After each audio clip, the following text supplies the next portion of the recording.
Halo Marooners, selamat datang kembali ke Artainment, program kreatif dari Departemen Kajian dan Keilmuan yang menduin hubungan internasional dengan dunia hiburan dalam satu layar. Hari ini kita akan ngebahas topik yang glittery tapi juga grounded karena ternyata di balik pinknya dunia Barbie tersimpan kritik tajam tentang gender dan kekuasaan. Kalau kalian pikir Barbie cuma boneka plastik yang suka fashion, mungkin kalian belum nonton filmnya dari kacamata hubungan internasional. Film Barbie yang keluar di tahun 2023 bukan sekadar tontonan pop culture, tapi juga tentang refleksi dari narasi besar tentang feminisme, utopia politik, dan relasi gender dalam sistem global. So, siap-siap ya, karena hari ini kita nggak cuma belajar tentang art, tapi gimana dunia boneka bisa mencerminkan realitas politik kita semua. Bersama aku Nasya, dan kali ini kita bertangan narasumber yang luar biasa. Beliau adalah dosen hubungan internasional Universitas Padjadjaran yang juga dikenal atas paparannya tentang kajian gender dan HI kritis, yaitu Ibu Nur Aini. Terima kasih banyak sebelumnya Ibu Nur sudah bersedia untuk hadir dan berbagi bersama kami. Mungkin boleh diceritain dulu, Bu Nur di HI Unpad tuh dosen ngajar matkul apa aja? Oke, ya saya memegang beberapa mata kuliah, tapi dalam konteks hari ini paling relevan adalah mata kuliah gender dan seksualitas dalam hubungan internasional. Oke, jadi mungkin teman-teman di rumah juga udah pada kenal sama Ibu Nurnya dan udah beberapa kali ketemu ya di kelas gitu. Nah, kalau gitu kita mungkin langsung masuk ke topiknya aja kali ya Bu ya, tentang Barbie. Ibu sendiri udah nonton Barbie kan ya? Sebenarnya bukan nonton lagi. Kalau saya pernah menangani beberapa penelitian tentang Barbie juga, skripsi ya. Paling penting dari Barbie ini bukan sebenarnya secara keseluruhan bukan hanya film, utama sejarah lahirnya. Ada mungkin ada teman-teman yang sudah tahu ya kan, media sosial itu sekarang banyak juga membahas tentang berbagai aspek, terutama juga Barbie dan sejarahnya ya. Kalau teman-teman yang belum tahu mungkin Barbie ini dulu diciptakan ya oleh Ruth Handler itu karena dia punya kekhawatiran terhadap ketika dia nyari mainan buat anak perempuannya, dia hanya menemukan mainan untuk anak perempuan itu apa coba?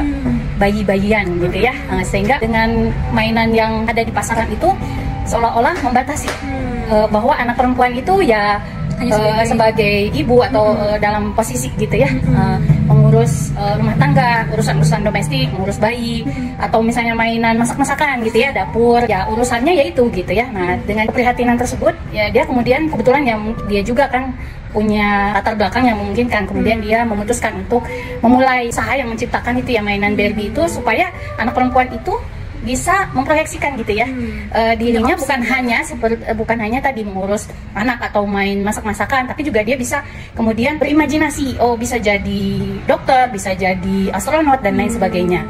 Dan uniknya sebenarnya ini nanti Barbie pada awalnya itu tubuh Barbie yang sekarang kan kita kenal ya seperti itu ya, langsing dan lain sebagainya. Sebenarnya pada awalnya justru itu lebih mendekati postur tubuh perempuan Amerika pada saat itu, yang lebih sebenarnya nggak terlalu langsing ya gitu ya, agak curvy dan lain sebagainya. Tapi dengan berbagai perkembangan, nah ini juga termasuk juga nanti ada kritik juga terhadap Barbie karena kan bagaimanapun dia mainan yang diproduksi massal, dia tidak lepas dari kapitalisme ya seperti itu, sehingga untuk kepentingan penjualan yang lebih tinggi dan lain sebagainya. Kemudian Barbie juga bukan lagi, makanya kemudian banyak yang tidak familiar tentang cita-cita dari penemu awalnya, bahwa sebenarnya ingin memberikan ruang imajinasi dan juga bukan hanya imajinasi ya, bahwa perempuan juga bisa loh, anak perempuan juga bisa untuk punya pilihan masa depan yang lebih beragam dan kemudian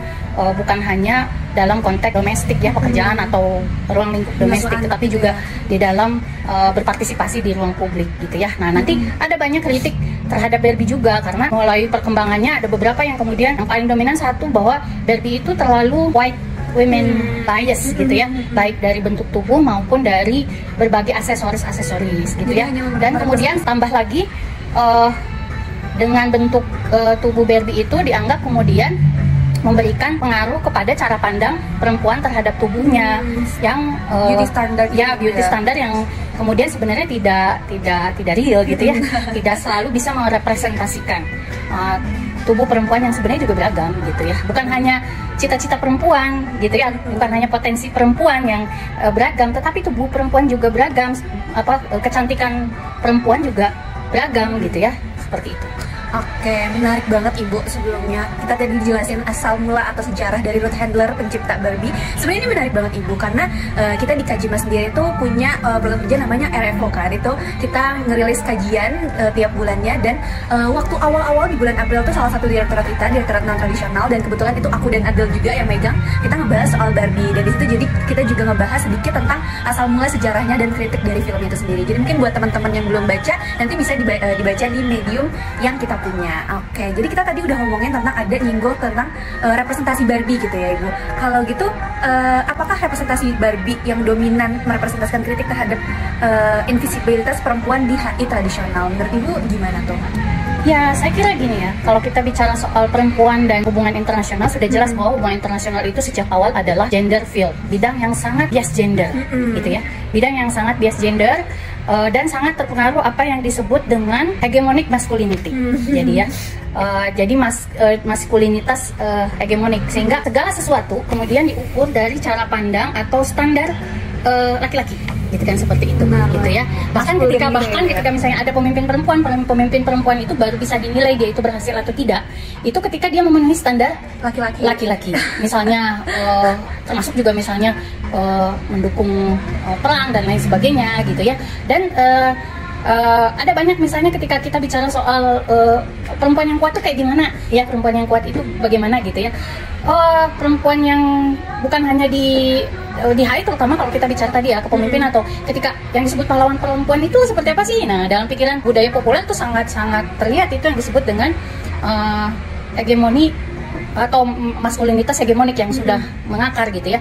Misalnya Wonder Woman itu kan bisa apa namanya, bisa ya, gitu ya. Pokoknya perempuan-perempuan yang bisa melakukan tugas laki-laki, sehingga banyak ini yang termasuk ya kalau di dalam HI gitu ya, bisa apa namanya, bertangan besi, gitu kan, kayak gitu ya, seperti itu, gitu ya. Jadi yang bisa bertahan, gitu ya, di dunia yang apa namanya, dominan dengan konflik dan perang, gitu kan, seperti itu, gitu ya. Nah, dalam keseharian yang paling itu HI ya, sebenarnya itu juga terrefleksi dalam kehidupan kita. Ditanya, oh kamu feminis ya, bisa angkat galon sendiri nggak? Padahal bukan itu maksudnya, gitu kan. That's not the point ya.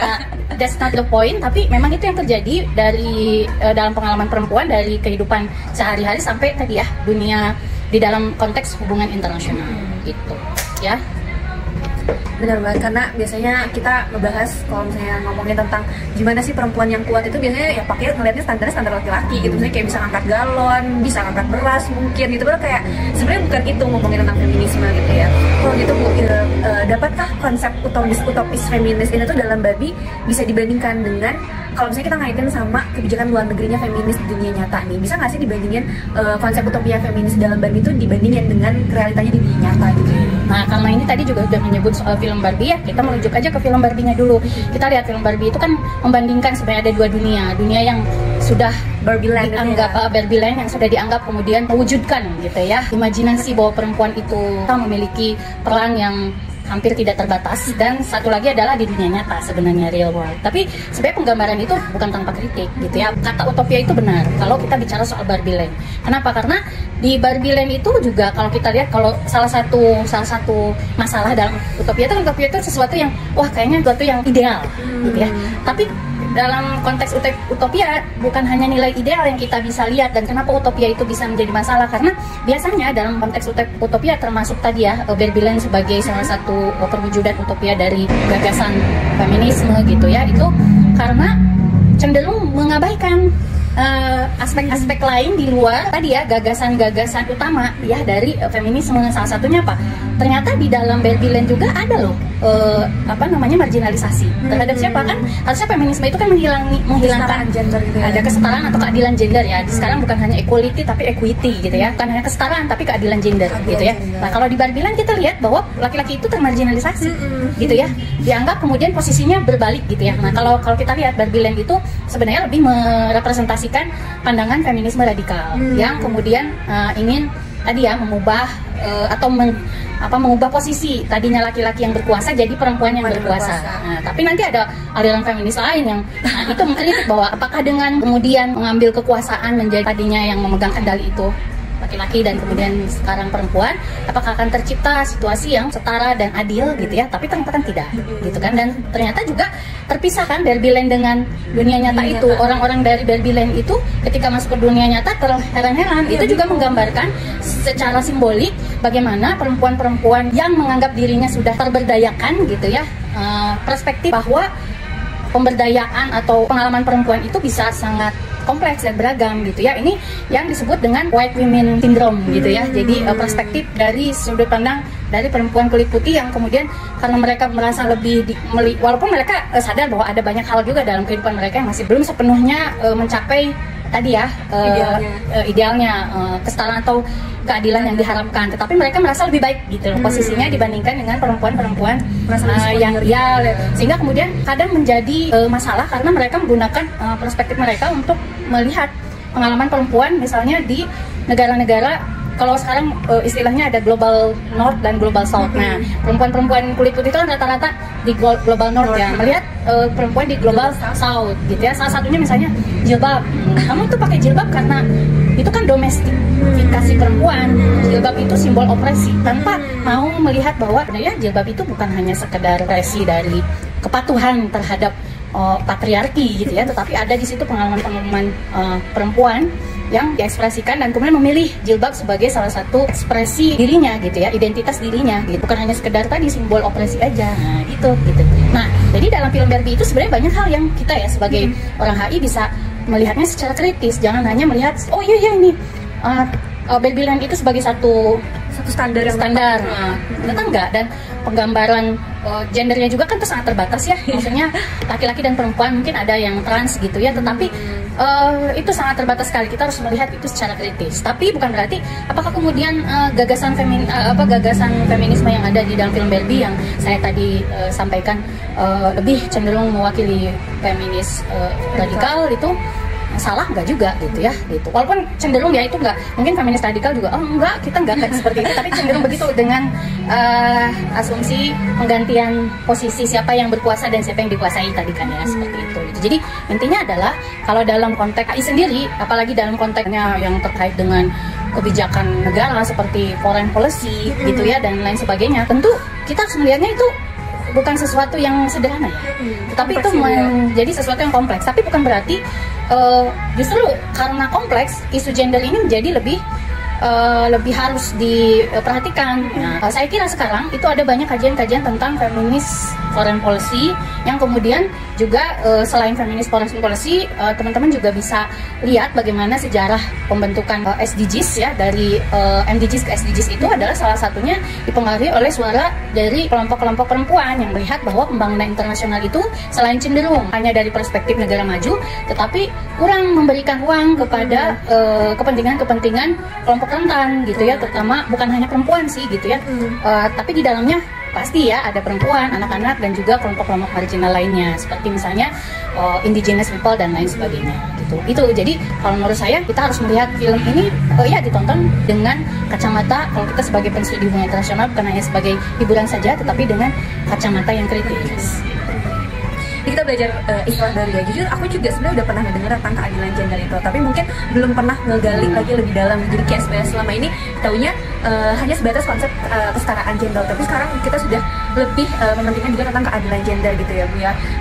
Menarik banget karena tadi kita benar-benar ngelihat film Barbie ini tuh dari kacamata hubungan internasional. Nah kalau itu ngomong-ngomong soal hubungan internasional, gimana perebutan kekuasaan berdasarkan gender dalam Barbie itu mencerminkan konflik internasional atas hak-hak gender dan seksualitas. Jadi Ibu berpendapat kalau isu gender itu biasanya nggak melulu tentang konfliktual. Boleh dijelaskan lebih lanjut ya?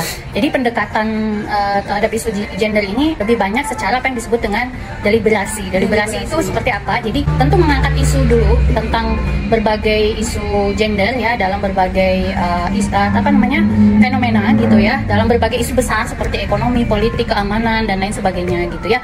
Tapi kemudian keberhasilan perjuangan menjadikan gender ini sebagai salah satu aspek yang harus diperhatikan dalam hubungan internasional adalah terletak pada bagaimana gender ini menjadi bagian dari agenda internasional. Bagaimana caranya menjadi salah satu hal yang harus dipertimbangkan dalam agenda setting internasional adalah melalui organisasi internasional. Baik itu organisasi internasional non pemerintah maupun organisasi internasional antar pemerintah ya, NGOs atau IGOs, yang kemudian NGOs itu lebih banyak kemudian menyuarakan berbagai isu yang dialami oleh kelompok rentan tadi ya, perempuan, anak-anak, dan kelompok marginal lainnya, bahwa ini loh akibat kebijakan-kebijakan atau pendekatan-pendekatan baik dari negara ataupun institusi-institusi internasional yang tidak memperhatikan aspek-aspek gender yang tadi sangat dipengaruhi oleh maskulinitas hegemonik tadi gitu ya.